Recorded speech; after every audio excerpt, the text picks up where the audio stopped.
If you're going through the motions and you're training in life, this is your wake up call. Burnout doesn't mean you're weak, it means you need to reconnect with your why.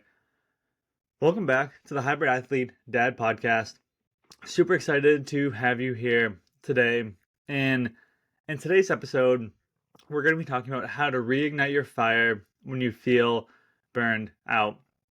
And this could be burned out at your job, it could be burned out in your day-to-day life, it could be burned out when it comes to your fitness, whatever it may be, you're just not feeling like your usual self. That's what I want to cover in today's episode. And it's very, I find, prevalent in hybrid athletes, especially those that are parents and they have a lot going on. They have a family to take care of.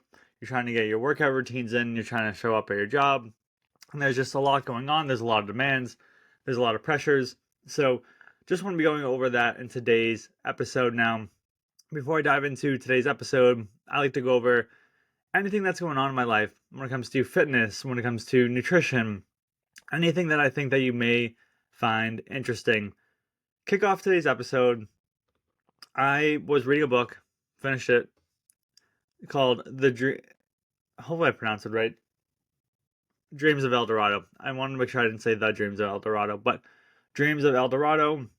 It was quite a lengthy book. It was 480-ish pages about the history of the American West and how the western part of the United States all came together. That book was definitely fascinating. Being from the East Coast, I know a lot about our history, but don't know as much about the West other than what I learned in school, and I just wanted to learn more about it. So, good book. Recommend it if you have the time.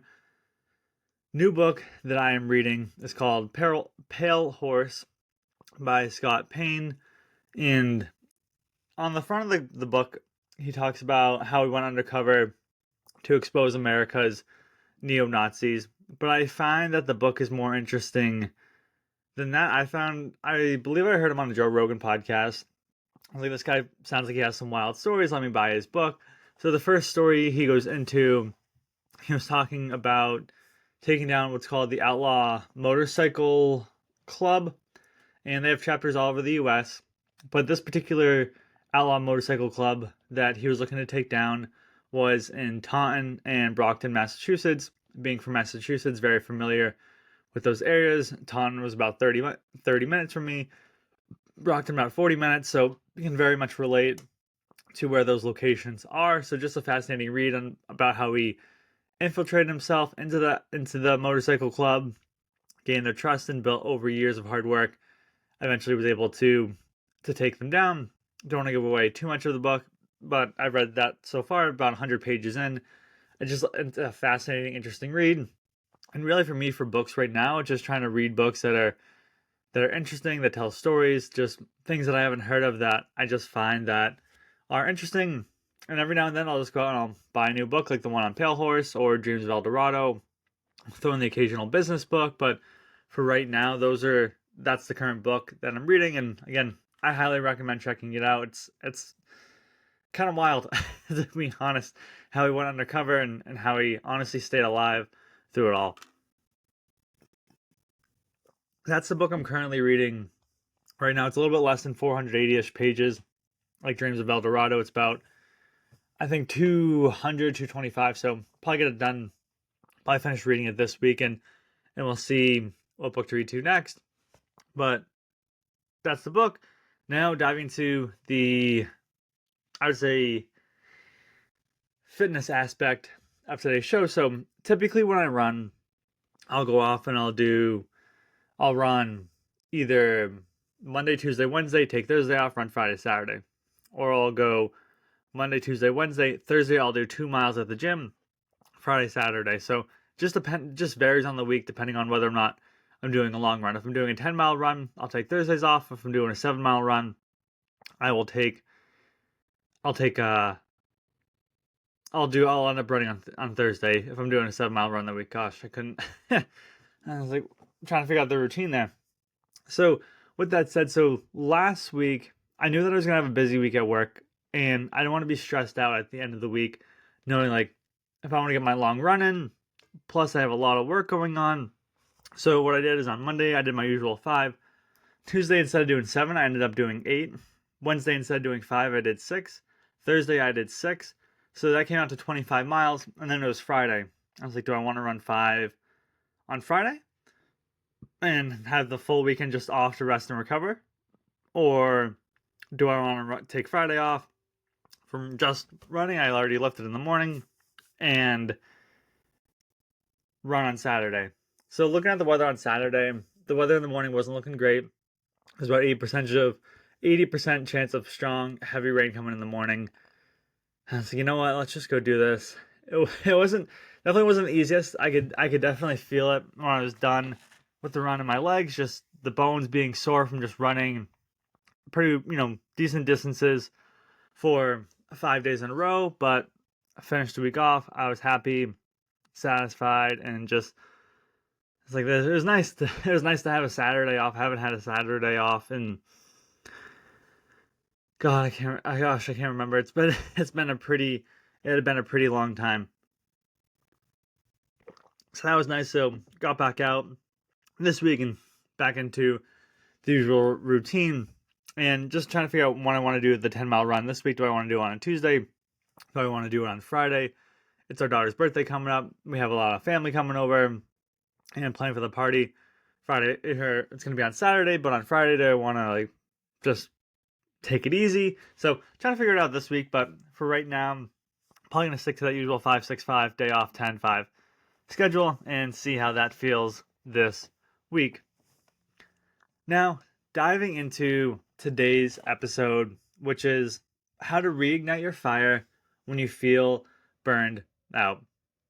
Part of it is recognizing burnout early, and there's certain signs that you can look for when you're pushing yourself too hard. It could be fatigue, it could be irritability, it could be lack of motivation, it could be a little bit of a combination of all of them. I know that sometimes I need to take a step back and I can feel myself getting irritable. I'm very stressed. I'm just not enjoyable to be around. I can feel that I'm just absolutely exhausted. Like if I get into bed at night and I'm just out cold right away. If it's 2 o'clock in the afternoon and I'm falling asleep working at my desk, which is obviously what I don't want to be doing. I want to be able to work the full day. I know maybe I'm pushing myself a little too hard. Maybe the last thing I want to do is go to work, or the last thing I want to do is run or show up at the gym. I think it's common to feel some sort of sense of resistance there. Where not every day do I feel like going to the gym. Not every day do I feel like going for a run. Even this morning when it's on Mondays, I get up at 4:15 to get to the gym, and it's pretty early. Tuesday, Wednesday, Friday, get up at 4:50, and just that 35-minute difference, it just has a big impact on me psychologically. So when I'm coming off the weekend and I have to get up at 4:15 on Monday, it's tricky. I'll be downstairs, I'll be eating my yogurt, getting ready to go to the gym. This is the last place that I want to go right now. Same thing with running. Sometimes I'm just I don't feel like running, but I know I'm going to go out there and push myself to do it. But again, it's trying to walk that fine line between pushing yourself so hard and burning out mentally and physically, and understanding you're just feeling this some sort of resistance that you just have to push through, and it's always trying to figure out which one of the two is it. And there's a difference between physical fatigue and emotional burnout. I can tell you last Friday when I was done with my 5-mile run and I had 30 miles for the week in 5 days instead of 6, I was tired. I was physically definitely tired, but it wasn't so much emotionally. It was more wow, I did a lot of running this week, more so than I'm used to in this short period of time. So now I'm feeling a little bit of that physical fatigue and not as much of emotional burnout. So it's just trying to make sure you have the understanding of, okay, am I just tired because I had a hard workout, or am I tired because I just don't want to do this anymore and I want to stop going to the gym, or I can't do my job anymore. And again, it's always trying to figure out that fine line in between, okay, am I burnt out or am I just fatigued or do I just need an extra day off? And I would say that dads and if you're a female listener, this how it can obviously apply to you too, and hybrid athletes, we're just more prone to it. And it's interesting. So we took our daughter to go to the mall this week, and this isn't to bash anyone or anything like that. And then again, I don't want to sound like judgmental. It's just you go to the gym and you see folks walking around. Well, first off, we went to the before I get into that, we I should say the mall. So went to the mall and took her daughter to build a bear. She absolutely loved it. We were able to get her bear built, and it's cool. You can how much you pay for the bear on her birthday month is based on her age. So we pay $2 for the bear, and then you have to pay for the clothing and whatnot that you put on her. But that was an enjoyable time. But with that said, so we went to the mall, and you just walk around, and I'm just thinking to myself, like, you see all these folks, maybe they're not, for lack of a better term, in the best shape. And I'm thinking to myself, like, I'm just killing myself. Like, I'm making sure that I'm hitting my macros, making sure I'm getting enough protein in every day, making sure I have enough snacks, good quality snacks. I'm so focused on that. I'm so focused on getting my workouts in and my running in. And then you get these folks that they couldn't care less about working out or going to the gym or eating healthy. And here I am like, I think that's just true of anyone that's trying to improve themselves, or like, I'm so conscious of wanting to become a better person each and every single day that maybe sometimes I do push myself too hard and I push myself beyond the limits, and I don't want to get to the point where I don't want to do it anymore. I've had that not so much when it comes to fitness or running, but I've had that when I was running a previous company.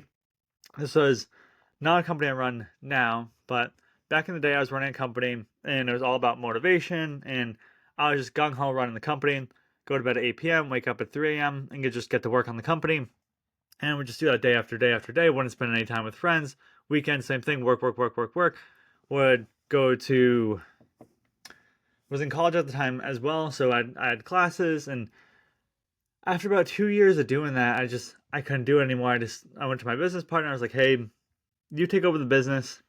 I'm out. I can't I can't do this anymore." And then you go. It was like a few months there where it was just, what am I gonna do next? Like, this was my baby. This is what I built over the last 2 years, and I think that's key too. Where like you don't want to make your whole identity built on this fitness and built on this nutrition. Like for me now, it's like, okay, like my identity is being the best dad and the best husband that I can be. And I think we can be prone to this being burned out because like I want to be the best at my job.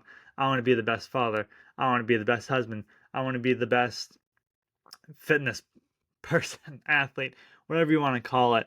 And it bubbles up when you push yourself so hard again and again and again.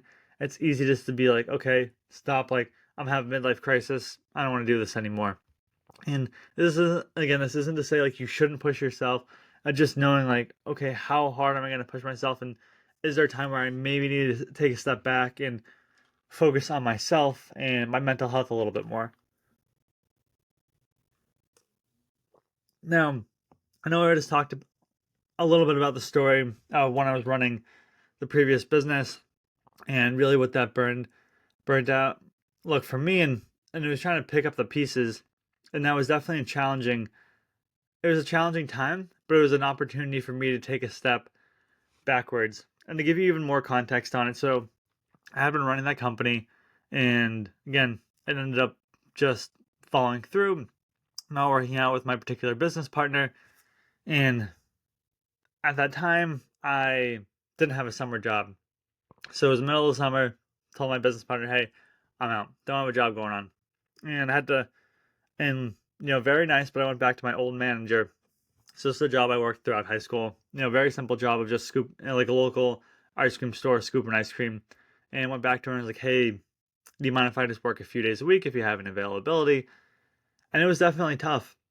Here, I had gone from this motivational company all about entrepreneurship and started up this podcast and was talking to these, multi millionaires. Now here I am working back at this ice cream shop, and it was definitely a little humbling, but that's what I needed because that eventually led me to start the side hustle that I've been running for the last 7 years, which is getting people booked on podcasts because I quit the company with the partner.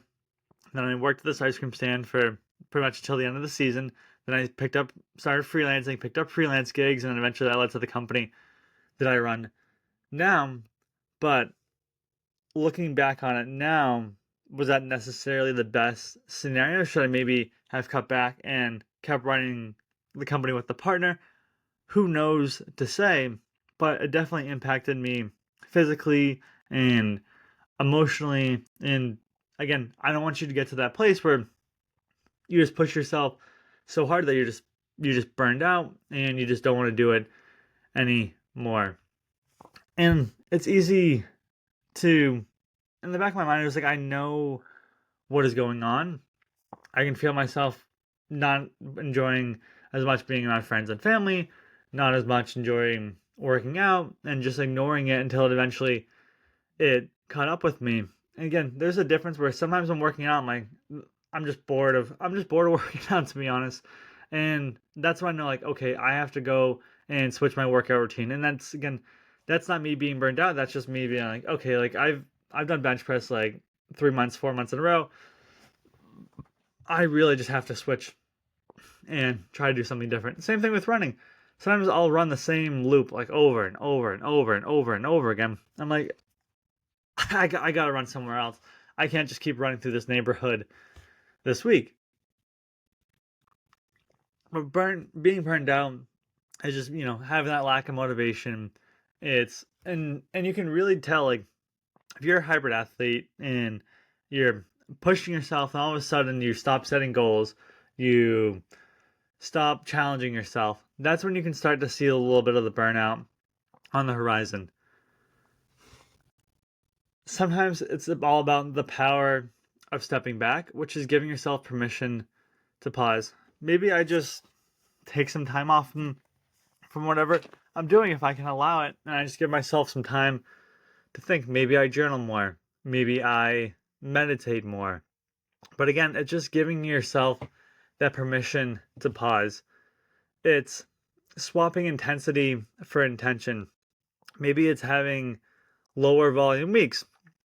Maybe it's changing up your workouts. Maybe it's deloading so you're not doing as much weight. Maybe it's having more active active recovery. So maybe instead of going to the gym and you're working out for an hour, maybe you work out for say 30, 45 minutes and you do half the exercises that you normally would do, but you're just getting to the gym, you're showing up, and the following week you bump your volume back up and then you get back into it and you get back in, being intense back in the gym. And again, for me, I found that there's just non-physical resets that really helped me, which was journaling and meditating. So I just use the Calm app, meditate for 5 to 10 minutes, depending on what's available to me, and then I'll journal for 5 to 10 minutes, and just it really allows me to clear my mind and clear my thoughts and just figure out, like, okay, what do I want to do next? Because so much I can get caught up in this routine where I get up in the morning, I go to the gym, I come home from the gym, I have breakfast, I spend some time with our daughter, drop her off for daycare, go for the run, go to work the full day, daughter's home from daycare, play with my daughter, have dinner, put her down to bed, get ready for bed myself, go to bed, wake it up, do it all again over the next day. And if you never really take time to just sit down and think about, like, okay, what do I want in life? You're just going to be in this consistent cycle of just this never ending chase because you're not going to know what you want. And again, I don't want you out there complaining or feeling this sense of burnout when there's options available to you where you could sit down and just take some time to journal. Take some, even maybe going for a walk by yourself. You're not listening to anything, just you alone, your thoughts. Remember to reestablish your why as a dad, an athlete, so many times we can forget, like, why am I going to the gym so much? Why am I going for runs so much? And just remember, like, oh, that's because I want to be that role model figure for my daughter that my parents were for me, that they were going to the gym and then I went to the gym and then they were eating healthy, so I eat healthy. And it's just, oh, okay, like, yeah, that's why I push myself so hard, so when the going gets tough, you can push yourself and consistently remind yourself, like, okay, like, oh yeah, like, this is why I'm doing all of it. It's just setting small wins for yourself, just getting back to the basics, which could be getting 8 hours of sleep. It could be drinking 100 ounces of water in a day. It could be movement. Again, it could be going for a quick run, a quick workout, whatever that may be. But it's just stacking these wins. And for me, whenever I'm feeling burnt out, I gotta stack the wins early in the morning. I have to get to the gym. I gotta get my workout in because that, for me, is a win. Where no matter what happens in that given day, I have worked. I have worked out. I've gone to the gym, and that is just a win starting off my day. I'm not starting off my day getting up and then going right to work or getting dressed and being stressed. It's just stacking those small wins early in the morning and then setting micro goals for yourself to rebuild consistency without pressure. Maybe falling off the wagon a little bit and say you've been getting 6 hours of sleep. Okay, like, let's get 6.5 this week. Then next week, let's get 7. Maybe you used to go on 5 runs a week. Now you're running once a week. Okay, like, let's get to 3 runs a week right now. Maybe again, you're going to the gym and instead of getting 5 workouts in a week, you're now down to 1 or 2. Let's get it up to 3. And then you build it consistently back over time. Because I found the number one thing that helped me when I was burnt out was getting back into a routine. When I had the previous company that I was talking to you about, I had this routine. I would get up, I would go through, I believe it's called Savers. I hope I have that correct.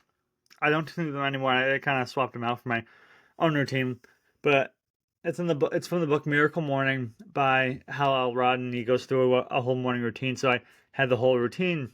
I had the whole day plan. I had everything that I would be doing. Well, when I stopped running this company, I no longer had that routine, and I found that's what really affected me. So if I ever find myself being burnt out, again, I find that, okay, let's build a routine, or let's provide myself some hope, some motivation. So as an example, it could be, let's say you're stuck in a job that you don't like, and instead of saying, like, oh, like, I'm just sick and tired of doing this job, like, I'm just not enjoying it anymore. And then at that point, like, all you're doing is complaining. So, like, there's a lot of folks out there that probably don't enjoy their jobs. But what you could do is you start applying to jobs. And you're like, okay, even though I don't necessarily like the situation that I'm in right now, at least I know that there will be hope in a future on the horizon as long as I am consistent. Same thing with running. Or lifting. Maybe you're saying, hey, I'm 20 pounds overweight, 30 pounds, 40 pounds, 50 pounds, whatever that number may be. And just building that routine to get back out there. Maybe it's tracking how much you eat in a day and just starting there. Maybe it's getting 10,000 steps in a day. Just, again, you want to rebuild by setting these micro goals where you're not just setting these massive goals and you just don't feel up for them. Like as an example, I always like to say, like, let's say I want to become a millionaire. I want to make $1 million in the year. Well, if I'm making $10,000 right now a year, for me to go from 10,000 to a million, that's going to be a big leap. What about if I go from 10,000 to 20,000? Why don't I just start there? And then from 20,000 to 50,000, 50,000 to 75, 75 to 100, 100 to 150, 150 to 200, 200 to 250. And as you can see, that's how the numbers start to play. So you set these goals and then over time you grow them, but you don't want to you don't want to have, especially when you're just feeling overwhelmed already and this lack of motivation, you don't want to set these goals so big that you just like, oh, I don't care. Like, I'm not going to go out there and hit them. You just want to stack those wins early on to get yourself back on track. Sometimes it could be changing up your environment. It could be changing where you run. It could be changing what time you go to the gym. It's just anything like that. So sometimes it might be that I run first and then I work out instead of working out and then running. It could be doing a new run. It could be changing up the days of the weeks. Because I find that, like, I'm in a very much of a routine where I know, okay, here's the route I'm going to run this way. Here's the workout I'm going to be doing this day. Sometimes it's nice to just switch it up a little bit. It could be trying something new, whether that's a race or even a new morning routine, whatever that might be, and whatever may be working for you. So if it's a race, maybe let me go out and do a trail run, or let me do a unique race, which I had done was a 15K. I haven't heard of too many 15Ks. I usually hear of 5K, 10K, and then you get your maybe your 10 milers, your half marathons, 30Ks, 50, I think 50K is a half marathon. Hopefully, or is a marathon. Hopefully, I had that right. Your 30Ks, just your different numbers. Or 50K, 30 miles, I think maybe. I think that sounds right. I'm gonna have to look this up after we hop off today's episode. But whatever that may be, just trying something new and just learn to honor your effort that you're putting in, not just the outcomes. If I go out there, I obviously want to win every race that I run, but if I'm running a mile and I'm not happy because I ran a 5-minute mile versus the guy that won at a 4-minute mile, even though 5 minutes is 2 minutes faster per mile, there's always going to be someone that's faster than me. There's always going to be someone that can run farther than me. And just understanding that, okay, yes, that may be true, but that shouldn't affect how I feel about myself. Just like I will always be able to run faster than someone, and I will also always be able to run farther than someone. And that's just the way it is, and just understanding, like, learning to be like, wow, I did this really hard thing, and not so much on the outcome, but just knowing that, like, I did a marathon. I didn't win the marathon, but this was a really hard challenge for me to do. The last 2 points I want to touch on before we end today's episode, which is just making sure you have adequate rest, especially when you're doing so much when it comes to running, lifting, job, family. That's a lot going on all the time. Just make sure that you get at least those 7 to 8 quality hours of sleep. Because I've been there where, like, oh, I'm going to sacrifice sleep. I'm going to get 4 to 6 hours. It's just not worth it in the end. And the last point I want to make is setting boundaries, which is sometimes you just have to say, no, hey, I can't do this, or I don't have the time for this, just to protect your energy. And that was something that I had to learn. And it's not so much hurting other people's feelings, it's just looking out for myself, saying, hey, I just don't have the time right now. I'm really focusing on myself. I hope you enjoyed today's episode on how to reignite your fire when you feel burned out. And I hope you tune into next week's episode where I discuss creating systems that let you train without thinking.